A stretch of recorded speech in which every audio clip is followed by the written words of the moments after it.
Hello বন্ধুরা, আজকে আবার একটি নতুন রেসিপি নিয়ে আমি চলে এসেছি। আজকে রান্না করব আমি জিওল মাছ দিয়ে দুধ কচুর ডাঁটা দিয়ে তরকারি। চলো, দুধ কচুর ডাঁটা কাটা হয়ে গেছে, এবার কচুগুলো আমরা কেটে নিচ্ছি। কচুগুলো এখন কাটা হচ্ছে। এবার দেখো এভাবে কাটা হয়েছে। এবার এগুলো ধুয়ে নিয়েছি। তারপর জিওল মাছ বা চ্যাং মাছ কেটে ধুয়ে এতে লবণ হলুদ দিয়ে মেখে নিচ্ছি। মাখা আমার হয়ে গেছে। এবার এখানে নিয়ে নিয়েছি সেদ্ধ করা আলু। আলুগুলোকে ভেঙে নিচ্ছি, নিয়ে একটু জল দিয়ে দিয়েছি। এবার কড়াইতে দিয়ে দিচ্ছি সর্ষের তেল। তারপর মাছগুলো একটু ভেজে নামিয়ে নেব। মাছগুলো হালকা করে ভাজতে হবে। মাছগুলো বেশি ভাজা যাবে না। মাছগুলো আমার ভাজা হয়ে গেছে। এবার মাছগুলো আমি নামিয়ে নিচ্ছি এক এক করে। তারপর কড়াইতে দিয়ে দিলাম পরিমাণ মতো সর্ষের তেল। এতে দিয়ে দিচ্ছি শুকনো লঙ্কা গোটা আর তেজপাতা। শুকনো লঙ্কা তেজপাতা কালো হয়ে গেলে এর মধ্যে দিয়ে দেব কালো জিরে।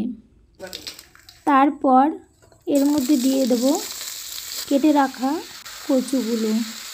মশলাগুলো যেন কচুর গায়ে লেগে যায় সেরকমভাবে একটু নাড়াচাড়া দিয়ে এর মধ্যে দিয়ে দেব পরিমাণ মতো লবণ।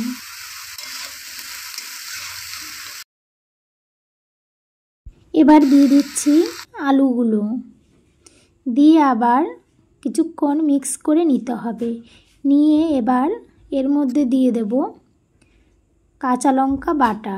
এবার দিয়ে দিচ্ছি সামান্য হলুদ, দিয়ে সব কিছু একসঙ্গে মিক্স করে নেব।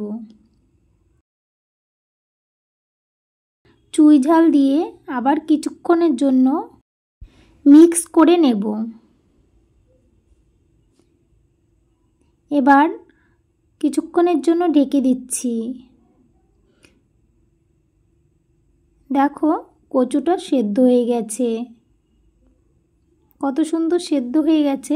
এবার এতে দিয়ে দেব পরিমাণ মতো জল। জলটা খুবই অল্প পরিমাণ দিতে হবে, কারণ আলুটা ছিল সেদ্ধ করা আর কচুটাও হতে বেশি সময় লাগে না। এর মধ্যে এবার দিয়ে দিচ্ছি ভেজে রাখা মাছগুলো। মাছগুলো দিয়ে আবার কিছুক্ষণের জন্য ফুটিয়ে তারপর এর মধ্যে দিয়ে দিতে হবে ধনেপাতা বাটা।